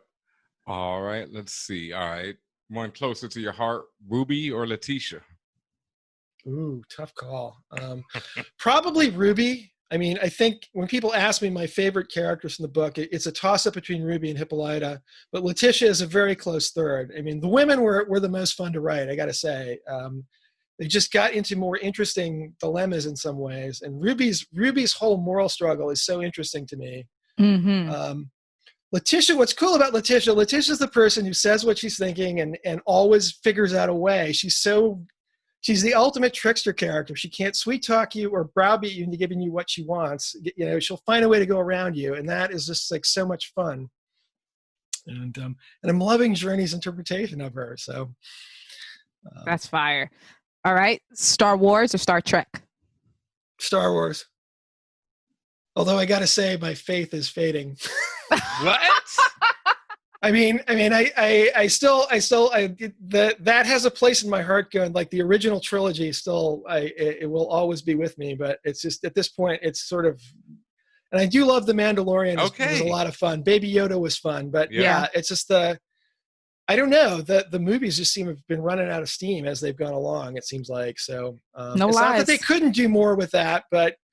Yeah, it's like if that's another one I would love to play with that franchise, but they would never let me near that with a 10-foot pole for some of the things I would want to do. So. Oh man, they need to. They need to. Well, it'll be in public domain in another 100 years, maybe. And I'm sure your clone, your fifth clone will take care of that. So. Yeah. Okay. Let's see. What character death hurts you the most in any medium? Books, television, film. Oh wow. Comics, video games. I don't know. I mean, Yeah, to go back again, I remember being really moved by the death of Darth Vader in the original Star Wars, but I don't know. That's just the first one to come to mind. I mean, and the fact that I think of it first probably means it mattered a lot. Yeah. But yeah, that's a tough call. There's so many when it's done right. Part of the problem too these days, a lot of movies, it's like it's never final. So, but who was your first geek crush? Geek crush. Maybe, I don't know. Could be what was her name? Maya from Space 1999, the shape-changing gal in the second season of Space 1999. That was she was probably You don't remember? No. Okay. I don't know. Before my time. Yeah, it might be in my time, but I don't remember Space 1999. Yeah. Unfortunately, it's one of those things that, you know, it's best remembered than gone back to. But that was Barbara Bain and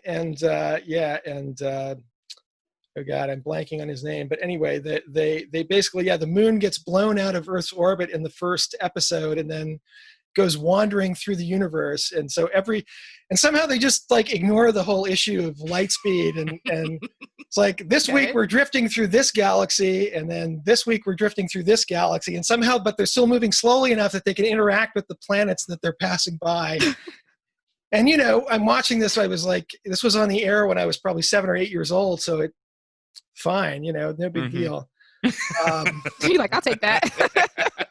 But yeah, that's something I would love to see somebody reboot that and just come up with like a way to make that work that wasn't so ridiculous and didn't require you to just ignore common sense, but because it was a fun concept. But yeah, it's on Amazon Prime right now, so you can if you want to check it out. It's like, cool. But unfortunately, the dialogue's not great. The acting's they're okay, but the main thing is just they've got cool spaceships, and and then maybe Cassiopeia from the original Battlestar Galactica. I thought she was hot too. So yeah, back in the day. Yeah, there we go. I got that now. The original Battlestar. Yeah. And of course, my first love. I don't know if this quite falls into geek category. Was Olivia Newton-John in Xanadu. I mean, understandable. So. It falls in back in the long ago. Yes. All right. Well, to finish up, if you could have any one superpower, what would it be? Immortality, probably, or something close to it. I like being around. I enjoy being alive. So I'd like to stick around longer than I'm going to get. So are we talking immortality like Wolverine, kind of, or are we talking about immortality like you want to be a vampire? Well, this is the interesting challenge is, do you want to live forever or only as long as there are other people? Because of course, if you buy the whole heat death of the universe, it's like, you get to live maybe 1 billion years with other folks, but then there's a much longer infinity where you're just alone in darkness. So I probably something closer to Wolverine. I don't want to have to prey on other people to do it, but right. And I would like reasonable good health. I don't want to be like the Greek guy who wished for immortality but not youth, where he turned into a grasshopper. But or like in The Hunger, where Catherine Deneuve is storing the old lovers up in coffins upstairs, and jeez. Yeah. So no, I would want, I don't need to be 20 again, but if I could just like stop aging right around here, I'd be cool with that. Okay, that would be my pick. Understandable. Very good one. All right. Well, you survived the BRAP segment. You survived the interview segment. Thank you once again for joining us, Matt. And please let the internets know where they can find you at. Yes, my website is www.bymattruff.com. That's BY as in a byline, because I did not listen to my mother-in-law when she told me grab mattruff.com while it's available, because I'm like, come on, Matt. Who else would have that name? And it turns out lots of people do. And there's other DJ Ben Amines, believe it. It's yeah. So there's apparently no name that someone else does not have. Yes. And so yeah. So, that's why I grabbed my URL in high school. So have it. There you go. All right. Well, once again, thank you, and we will be right back after this break with more of the show. I'm Professor Brandon Obunu. This is Danny Lore, and this is Vida Ayala. My name's Genevieve King. This is Peter Ramsey. This is Hiro Karangawa. This is Lexi Alexander. This is Ato Asado. And you are listening to... I am listening to... I'm listening to... I like to listen to... I'm listening to... I'm listening to... We are listening to... For All Nerds.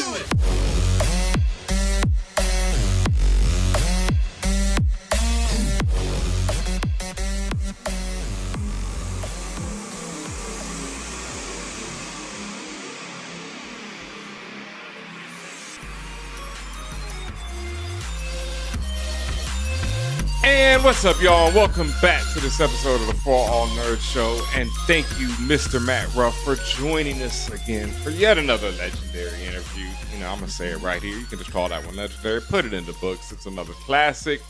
That's what we do around here at For All Nerds Show. Thank you very much to everybody out there for supporting us. Make sure you check out Safe Negro Pod each and every week where we talk about Mr. Matt Ruff's, I mean, you know, is that his progeny? Is that like because his book is his creation, but that's like his creation. He's like the grandfather of it. Like, you know what I mean? He wrote the book, then the book gave birth to the show. That's his progeny. Yep, You're right. there it is. So, you know, his progeny, Lovecraft Country.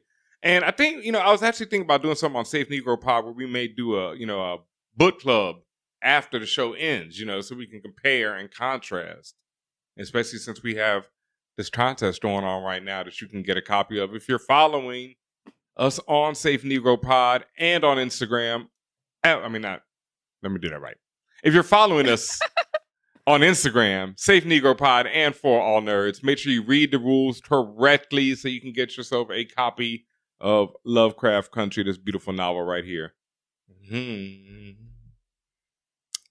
And, you know, and some other big news I want to just shout out are Super Engineer, the man who behind the music, the man who makes all this sound so beautiful, look so beautiful, our editor-in-chief, Mr. Luna, because he has a big new project coming your way. And, you know, can we just let him know a little something about that? Yeah, the project is called Tales of the Nova Realm. It is an audio podcast. It is a fantasy of a world called the Nova Realm. To give you an idea, just think Lord of the Rings, Game of Thrones. You know, it's medieval, it's magic, it's D&D. It gives you some anime teas, gives you some Final Fantasy RPG teas. I listened to the very first episode and I loved it. There is some incredible voice acting, sound effects on freaking par. And you really do get immersed into the story right away. So if you're into any of that, even in the slightest, definitely listen to it. Again, it's called Tales of the Nova Realm. By the time you hear this, the trailer's going to be out. Yep. So we're excited about it. We're really proud of Luna for this.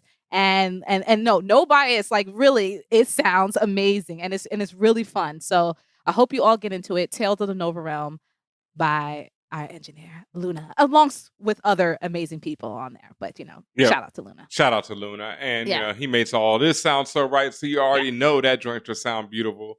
So make sure you check that out, Tales of the Nova Realm. And you'll actually find the trailer on our Instagram once that drops too as well, at For All Nerds. You know how we do. Absolutely. And also shout outs to the Three Ninjas podcast as well as Medium Popcorn podcast. Three Ninjas had me on their show last week, so that's already out. You can watch that or listen to that. I think I'm at like the 2-hour mark, my interview. But we just basically talked about my life and how I got involved in podcasting, how I got involved in For All Nerds and all of that. And then Medium Popcorn, we just recorded, so that should be out soon. I don't know if I'm supposed to tell you what movie we talked about, but basically Medium Popcorn is about people who spoil older movies, but we kind of talk about it, you know, have some jokes about it, our own viewpoints, and it's pretty fun. I have a great time with them. Can you give I was us a on hint? before. It's a Spike Lee movie. Okay. Old Spike Lee, new Spike Lee. Old Spike Lee. Okay, that's all I asked. All right. Okay. Yeah, I mean, because I don't want to go too far, you know, because he ain't got that many. So it's like after a while, you can start narrowing it down pretty quick. Yeah. Last time I was on, it was like a couple of years back, whatever, and we did Jungle Fever. Pre-Jungle Fever, post-Jungle Fever. No, like actual Jungle Fever. No. What I'm saying is the new one pre-Jungle or post-Jungle. What year did Jungle Fever come out? Hell if I know. Is that 90s or 80s? I want to say like 91. 90 or 91. Because that's after Do the Right Thing. So yeah, that's like 90, 91.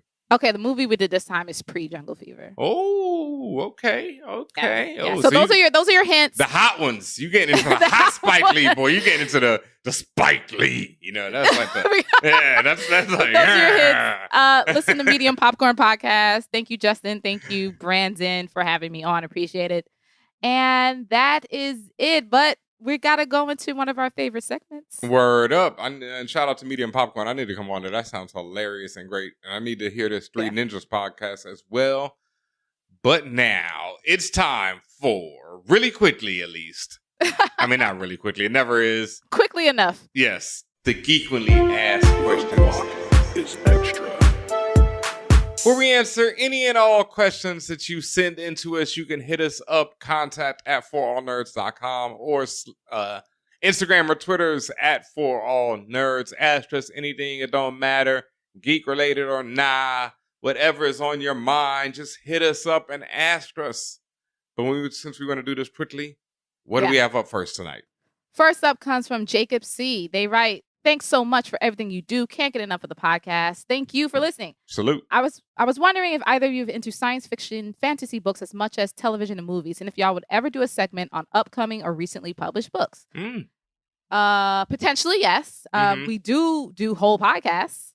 The Safe Negro Podcast Show is one of them. Yep. Castle Black was another. But yeah, that's definitely something we will entertain. What are some of your favorite books in the genre that have come out in the last few years?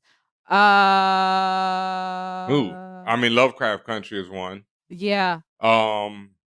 I just got started on The Water Dancer by Ta-Nehisi Coates. Yeah, because we were gifted that book. Yep, I just started it. I got a couple chapters into it. I'm feeling it so far. The Children of Blood and Bone. Yep, I haven't read that one yet. But I'm hearing that it's really good. From the last few years, it's tough for me. I'll be honest. The last few years is tough. Because I always fall back on too. Because I like rereading Octavia Butler, so I'll read that forever. Yeah. The next part of it goes, how do you feel about George R.R. Martin's performance at this year's Hugo Awards, and do you buy his apology? I think we talked about this before. I didn't even know something happened, but do you think that he was throwing shade, or do you think he's really that clueless?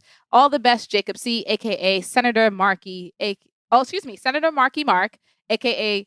Palpatine Fiction. There's one more. Okay. AKA Victor Von Dune 2020. D-U-N-E, Dune.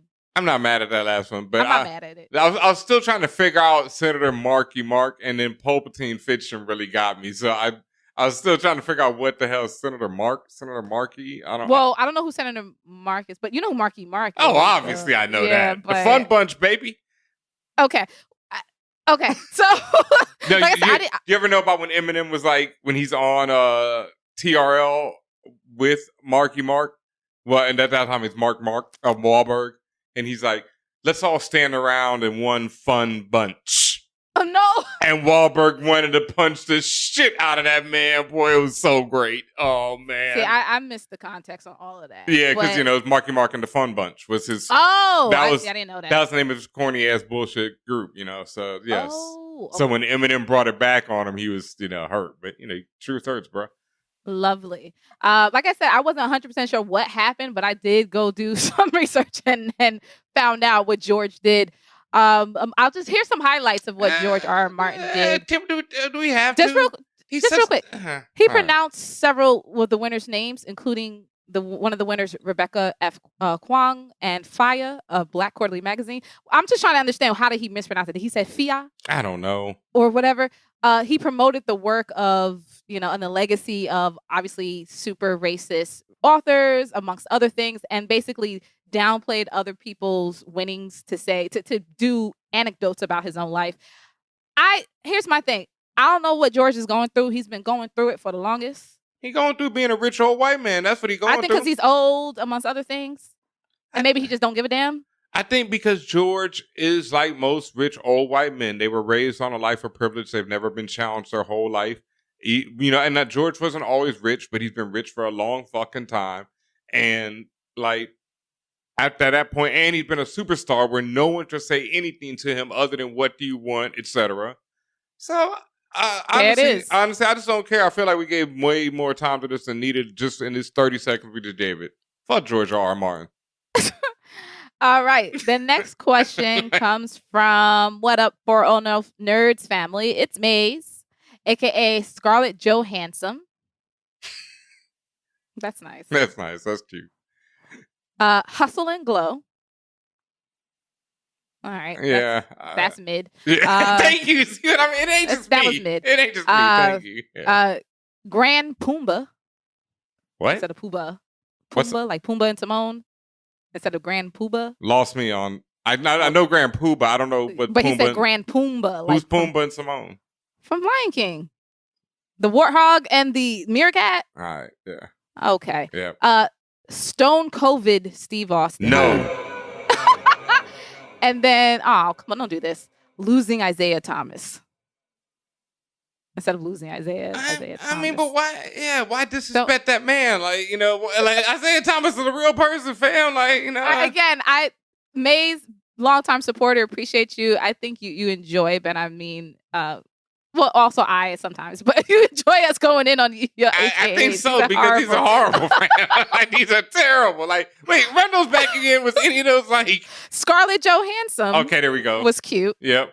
Well, anyway, the question goes. The question/comment goes, obviously, first things first, rest in power, Chadwick Boseman, and just simply thank you all for the wonderful cinematic art you left for us to celebrate you by. Facts. You are a true superhero king and inspiration in every possible way.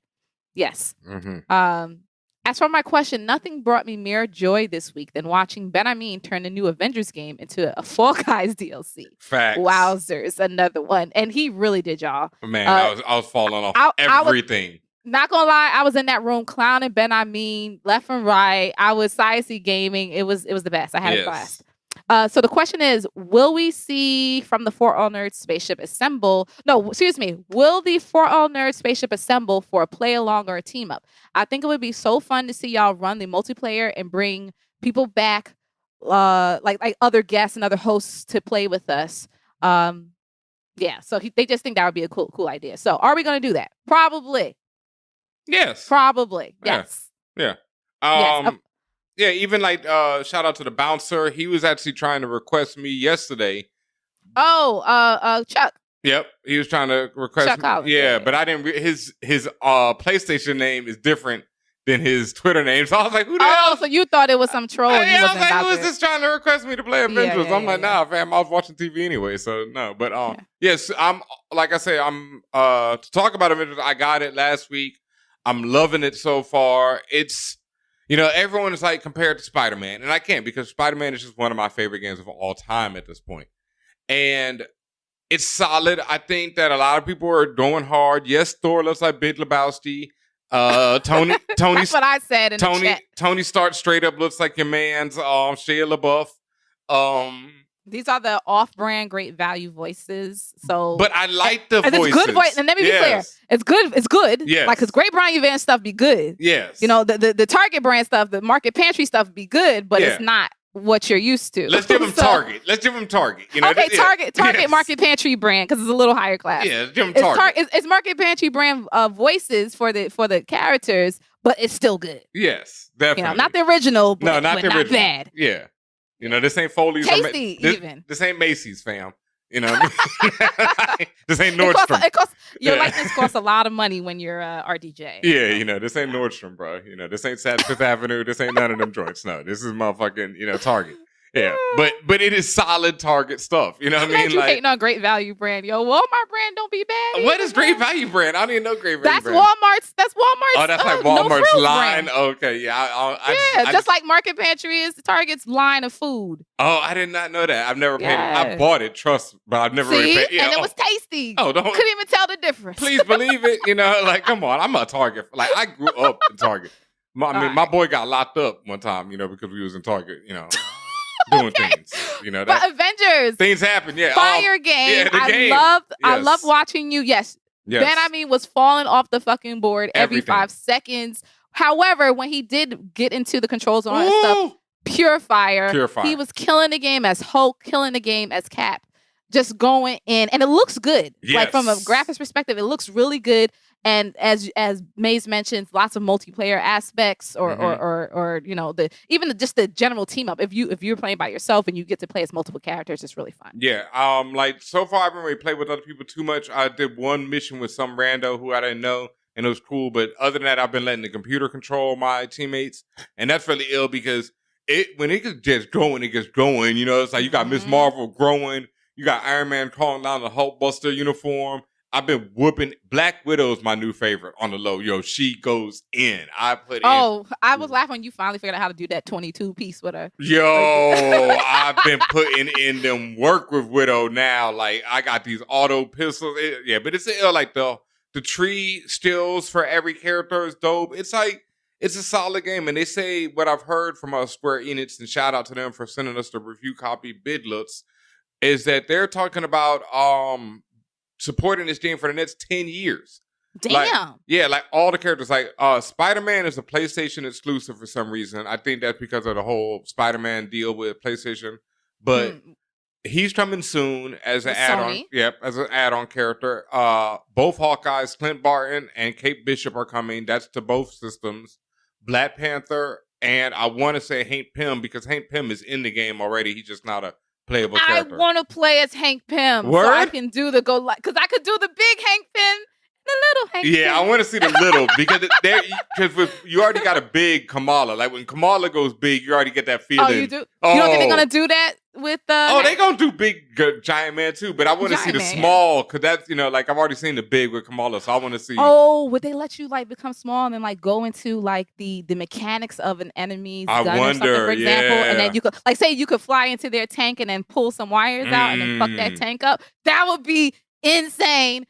But long story short, yes, we are going to do ensemble play for sure. I'm absolutely going to play. I will figure it out. Is it cross-platform?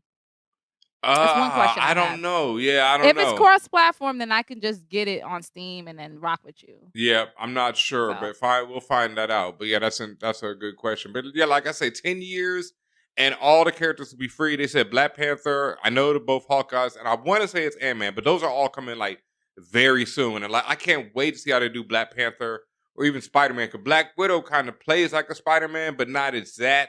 So I want to see how the difference. And then I just got the Captain America, and this dude can double jump and wall run. So he got shit that Black Widow can't do. So it's like each character is really distinct. Really feels like when you were with Thor and you were swinging that Mjolnir, boy, it is a problem. Like Thor is a problem. That man, kunk, and that noise is kunk. I like your sound. Oh man, it feels. That's one thing. Like shout out to Charles Pulliam. He was pointing this out because the Avengers, like you're fighting a lot of robots. But there's some human spurts in, and them dudes scream. Like you are screaming NPCs. You are murking ridiculous amount of people in this game. You are killing, like you can, it's not just random NPCs just falling down. They are dying. Yes, you are murdering people. Visibly Black being Widow murdered. is shooting people, and they're screaming as she shoots them. And I enjoy it, to the fullest. But just a little bit of a warning there. Murder, death, kill, homicide, violence. I'm like, damn, these Avengers cold-blooded, boy. It's been a rough 5 years for them. Amen. Yeah. Amen. Collateral damage. So that is the end of Guac. Thank you, Maze, for your question. Thank you, Jacob. If you all have a question for us, could be about gaming, geek and pop culture, anything around that realm, or even outside of that realm, or you just want us to flame your AKA names, hit us up.